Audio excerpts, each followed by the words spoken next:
Tous ceux qui sont arrivés à l'heure, parce que la salle est quasiment pleine, donc c'est bien, merci. Elle va se remplir rapidement, je pense.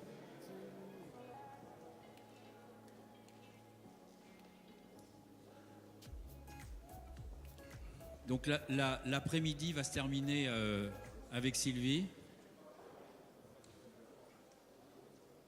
Et on parlera de la soirée après. J'attends juste que Arnaud arrive. Il est en bas. Christian est allé le chercher. Alors, juste en attendant quelques petites minutes, déjà, je voulais tous vous remercier d'être présents ce soir. Comme vous pouvez vous en douter, c'est un grand honneur pour moi d'être parmi vous et d'animer ces 15 ans de l'ADRA. C'est un grand moment pour nous tous, pour cette association. Petite association, mais qui a su grandir. Et vous me donnez 2 petites minutes que M. Maviel, qui devrait être là, arrive. Eh oui, mais je voudrais que M. Maviel soit là pour commencer. Non, mais M. Maviel se fait attendre. C'est M. Maviel. Mais comme il est un peu éclopé, on le pardonne. Non, c'est le bras droit, mais il est gaucher, on a de la chance. On n'a pas été trop pénalisé. Ah ben voilà, le voilà Monsieur Maviel, on peut applaudir Monsieur Maviel qu'on attendait. Si Monsieur Maviel veut bien venir au premier rang, s'il vous plaît, parce qu'on t'attendait pour commencer quand même. Mais c'est pas grave, on te pardonne. Hein. Non, si peu, si peu. Alors je prends rarement des notes, mais comme ça, ce soir, je savais que je risquais d'être un petit peu émue. Vous allez m'excuser, je vais lire un petit peu, mais pas trop quand même. Mes chers amis, mes chers pères, mes chers sponsors, mes chers amis, bonsoir.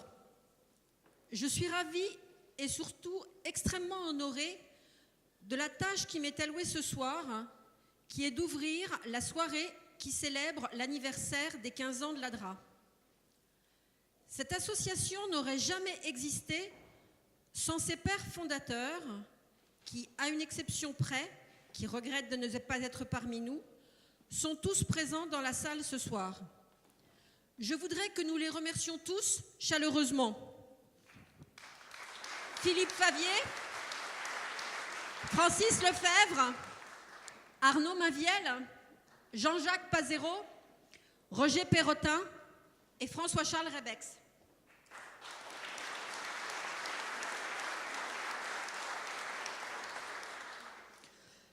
La conception même de la création de cette association était de se retrouver entre pairs et de pouvoir s'accorder cette liberté d'échange pour continuer à se challenger, à grandir et à faire évoluer les métiers que nous aimons tous. Les présidents se sont succédés avec un objectif commun, rester fidèles à la conception même des fondateurs de l'ADRA, tant dans ses valeurs que dans le mode de fonctionnement qui est le nôtre et qui s'apparente beaucoup plus à un club qu'à une simple association. Il me paraissait important de reciter le nom des présidents et les missions qui ont été les leurs. Nous avons d'abord eu Roger Perrotin, de 2002 à 2007, Arnaud Maviel, de 2007 à 2010, Christian Jouan, de 2010 à 2013, et j'ai la grande chance d'être présidente depuis 2013. Chacun avec son style, mais surtout son engagement, a permis de faire grandir notre association, de la faire évoluer et de continuer à créer une vraie dynamique. Au fil des mandats, le nombre d'adhérents n'a cessé d'augmenter. Nous avons commencé avec Roger Perrotin avec 29 pour aujourd'hui atteindre la centaine. Néanmoins, bien souvent, en dehors de notre cercle, on nous reproche d'être trop discrets et de ne pas assez nous faire connaître. Nous sommes restés fidèles au jeudi, tous les 3e jeudis du mois, qui reste un incontournable de notre association et dont les sujets sont choisis de manière collégiale lors des assemblées générales. Mais nous avons également étoffé ces jeudis avec des intervenants externes sur des thématiques d'actualité pour nous enrichir dans notre quotidien. Au-delà, avec de la bonne volonté et la dynamique, de nouveaux événements ont vu le jour. Les rencontres de l'ADRA, dont la 7e édition a eu lieu cette année, ADRA Up, et surtout la mise en place de notre intranet, véritable plateforme d'échange d'informations et une mine pour tous.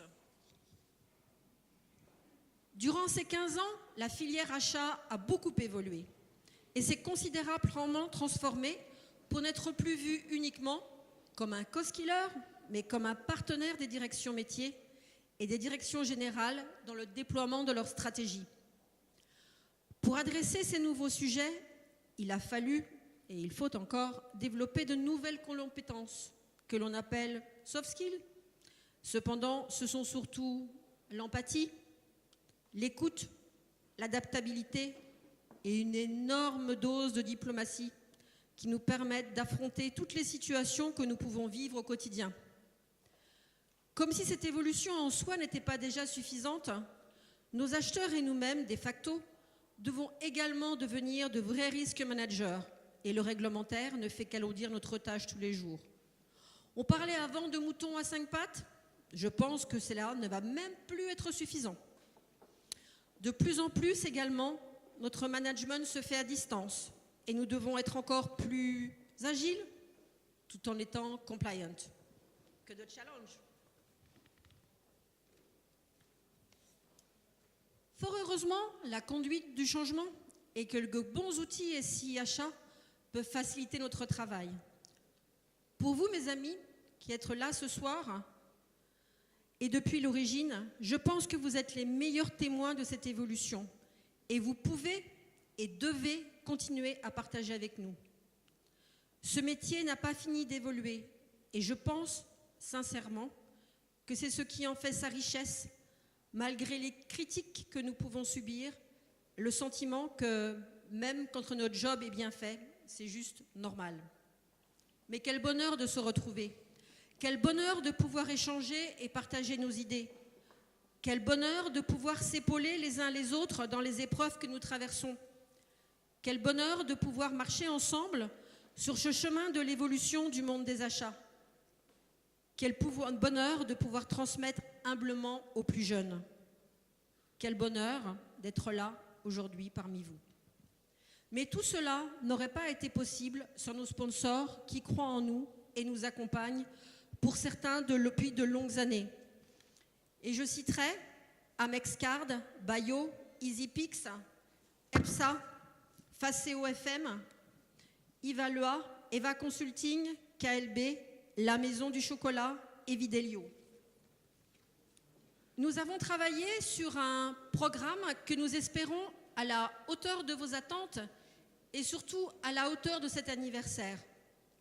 Je remercie nos prestigieux invités d'avoir accepté de consacrer du temps à l'ADRA.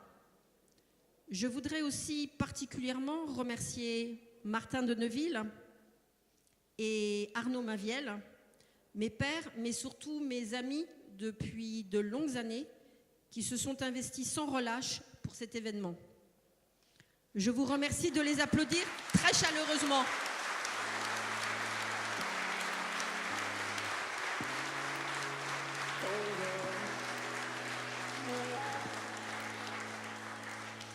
Excellente conférence à tous et excellente soirée.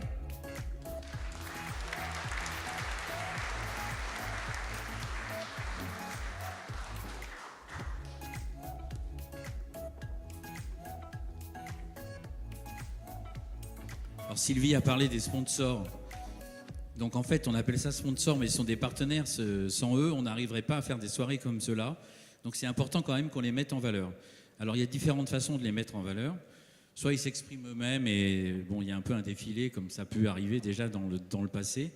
Et donc c'est pas le choix qu'on a fait avec leur accord enfin en tout cas c'est ce qu'on leur a demandé s'ils étaient d'accord avant leur accord. Et donc en fait on va les présenter nous-mêmes, voilà. Mais ça montre aussi l'attachement qu'on a au fait qu'ils nous soutiennent. Alors le premier sponsor qu'on va présenter, c'est Vinci Facilities. Donc Vinci Facilities, c'est une entreprise de facility management, comme vous le savez. Et donc le facility management est au cœur des évolutions de l'entreprise. Donc le monde du travail évolue, le digital favorise la mise en réseau des collaborateurs, des partenaires, des sous-traitants, qui produisent des échanges toujours plus nombreux. La révolution des usages permet de travailler librement depuis chez soi, dans des tiers-lieux ou en mobilité. Donc tout le monde voit ça autour de chez soi. Il y a plein de startups qui se créent d'ailleurs pour mettre en relation les demandeurs de surface avec les offreurs de surface. Le bâtiment se transforme en un espace s'ouvrant sur l'extérieur et hébergeant des services tels que des solutions de conciergerie. On vient mettre ça en œuvre chez Pierre et Vacances. Je ne sais pas encore si ça marche bien ou pas, mais en tout cas, on l'a mis en œuvre. Merci Thierry. De loisirs et de santé. Donc Vinci Facilities crée, exploite, maintient et anime ces espaces de travail permettant à chacun de révéler tout son potentiel. Donc je remercie Vinci Facilities. Alors ils ont choisi Vinci Facilities de ne pas avoir de manche debout. Alors tous les sponsors en fait ont un manche debout, donc vous êtes encouragés à aller les voir, à discuter avec eux, à mieux comprendre leur business si ça vous intéresse. Vinci Facilities, eux, ils ont choisi d'arriver et de vous parler directement. Voilà. Donc de bloquer aucun de leurs collaborateurs. Donc en fait, voilà. Donc vous avez vu comment les badges sont faits. Alors il faut tourner, c'est du côté du nom. Donc il y a le nom et il y a la société. Donc voilà. Salut Olivier.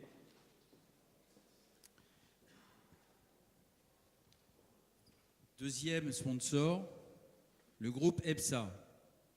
Je pense que beaucoup maintenant d'entre vous connaissent le groupe EPSA, qui font 3 métiers de base, les achats, le process BPO et l'analyse des charges, pour en fait une promesse, aider les entreprises privées ou publiques à optimiser l'ensemble de leurs dépenses. Donc ils ont franchi cette année la barre des 100 millions d'euros de CA avec 300 collaborateurs. Donc pour ceux qui connaissent le conseil, 100 millions, c'est déjà pas mal. Voilà. Donc ils sont au 26e rang des entreprises françaises les plus prometteuses, au barème Ernst & Young, pour ceux qui le connaissent. Donc ils ont un lab qui produit de nombreuses innovations. Ils ont un engagement solidaire soutenu. Ils ont un média digital qui s'appelle Directeur Achat Radio FM.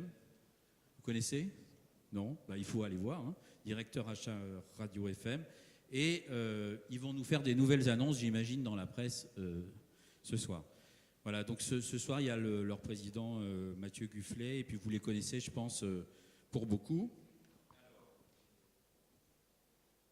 Je ne sais pas si c'est mieux ou pas. Alors, là, on passe à un sponsor qui va...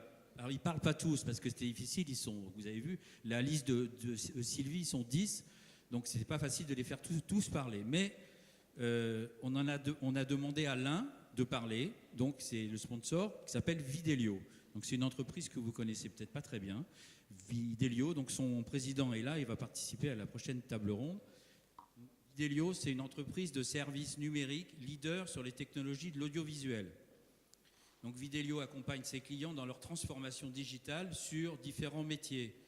Les espaces collaboratifs, donc on se retrouve là un peu, l'automation, le smart building, les salles de contrôle et la supervision, la sécurité, l'affichage dynamique, la muséographie, on ne sait pas ce qu'ils font pas, la scénique, le scénique, les navires de croisière, là c'est proche de Pierre et Vacances, la santé, les chaînes et les studios TV, les cars régies, la post-production, l'infogérance et la délégation. Waouh! Là, ça vaut le coup de passer un peu de temps au manche debout parce que avant que vous compreniez tout ce qu'ils font dans le détail, c'est pas mal. Videlio compte plus de 950 collaborateurs répartis en Europe, aux États-Unis, en Asie et au Moyen-Orient, avec un revenu de 230 millions d'euros. Donc c'est intéressant parce que c'est pas une PME, c'est déjà une ETI d'une bonne taille. Et donc on va voir comment Videlio travaille dans son écosystème.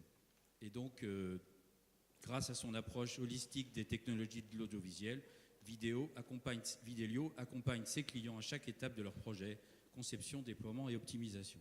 Voilà. The Last de cette série, mais pas The List. Enfin, excusez-moi, je ne devrais pas dire ça, parce qu'ils sont tous très forts. Là, on va parler de Bayo.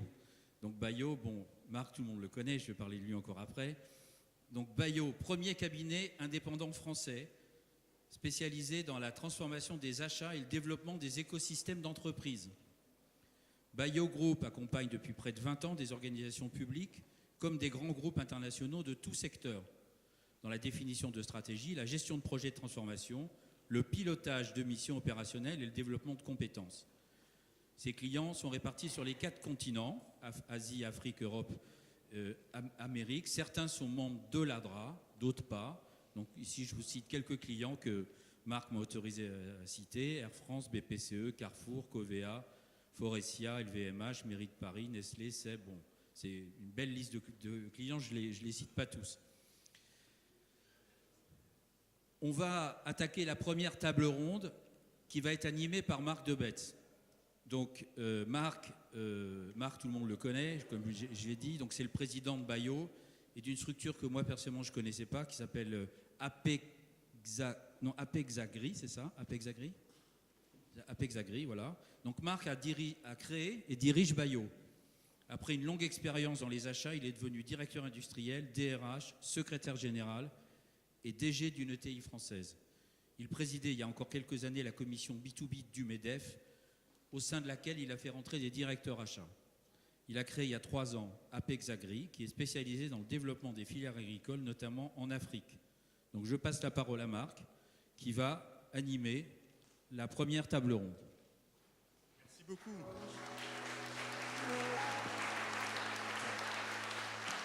Merci infiniment. Merci beaucoup, merci Martin, merci Sylvie. Nous sommes ici grâce à vous, nous sommes très heureux. Alors, on a une table ronde super intéressante.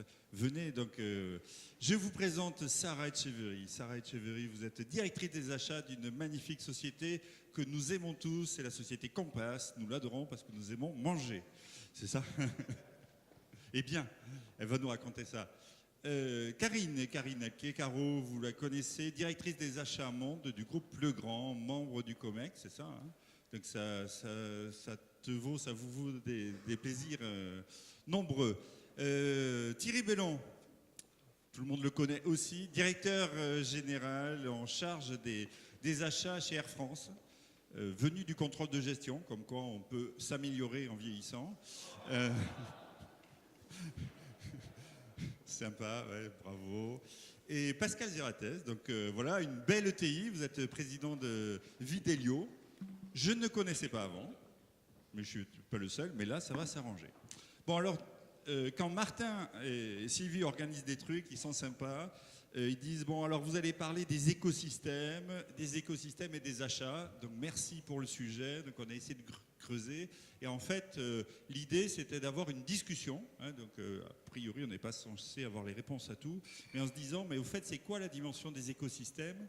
Et comment les achats, aujourd'hui, interagissent dans leurs écosystèmes? Qu'est-ce qu'on fait? Qu'est-ce que ça veut dire pour nous? Et puis demain, vers où on va? Alors, par rapport aux écosystèmes, ce n'est pas un concept nouveau. Il y a très longtemps qu'on parle d'entreprise étendue, supply chain, écosystème, qu'est-ce qui change, c'est pas trop clair. Il y a quand même une notion en disant la notion d'interdépendance. Hein, il y a un mot que j'adore dans les achats, c'est qu'on est donneur d'ordre. C'est un peu donneur de leçons, donc le côté très vertical. Et puis là, écosystème, on se dit qu'on a des relations un peu différentes, peut-être d'interdépendance, on y reviendra. Et puis, juste une anecdote, quand on a travaillé au MEDEF sur les écosystèmes, c'était il y a 10 ans, donc c'était un peu en avance, on a étudié le cas Apple et Nokia. Alors, c'était il y a 10 ans, hein, donc Apple venait de sortir un truc avec de la technologie existante, et puis ils avaient osé quelque chose en disant, nous, on va ouvrir notre plateforme, on va faire une plateforme sympa, c'est celle qu'on a pour beaucoup dans notre poche, et on va l'ouvrir à des développeurs, et puis les développeurs, ils vont développer plein d'applis, et puis on va essayer de capter une partie de la valeur, on va prendre 30% du chiffre d'affaires, mais 70% de la valeur, c'est pour eux. Et puis, rappelez-vous, il y a 10 ans, il y avait un leader qui s'appelait Nokia.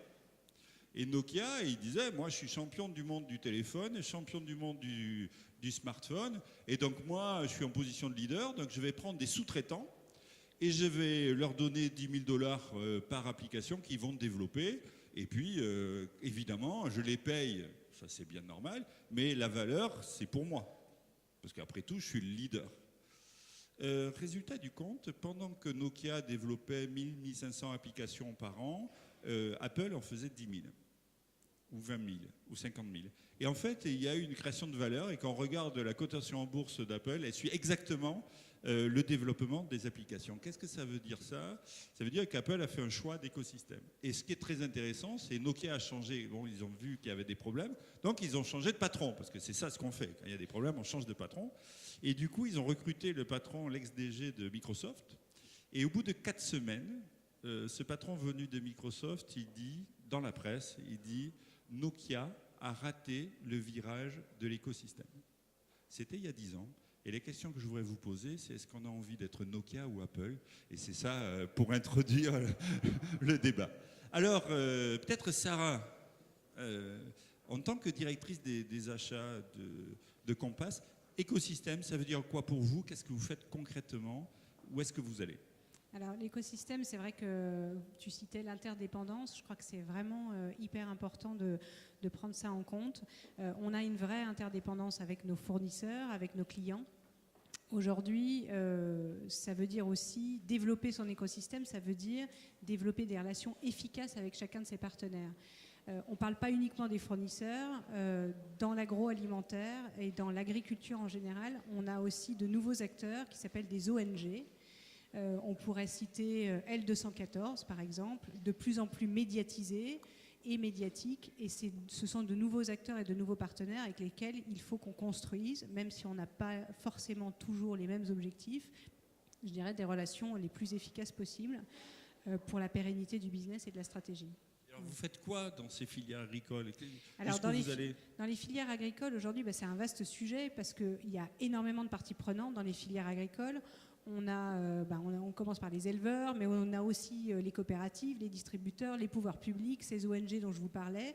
On a aussi des consommateurs qui changent très souvent leur mode de consommation, et surtout un mode de consommation qui évolue très très vite.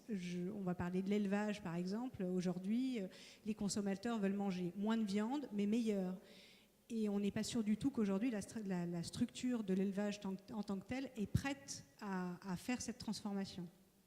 Donc, c'est un vaste sujet. L'acheteur, il est au milieu de tout ça. Il a en face de lui des consommateurs, il a en face de lui un marketing, et puis un monde agricole qui, on se le disait, qui souffre, qui a une belle capacité de résistance au changement aussi, clairement, et donc il faut qu'on accompagne dans son évolution. Alors, on n'a pas la recette magique. Ce qui est sûr, c'est que nous, on a souhaité aborder le problème sous l'angle de projets et d'expérimentation. Donc on a mis autour de la table ceux qui souhaitaient avancer. On a travaillé avec des coopératives, notamment une coopérative qui s'appelle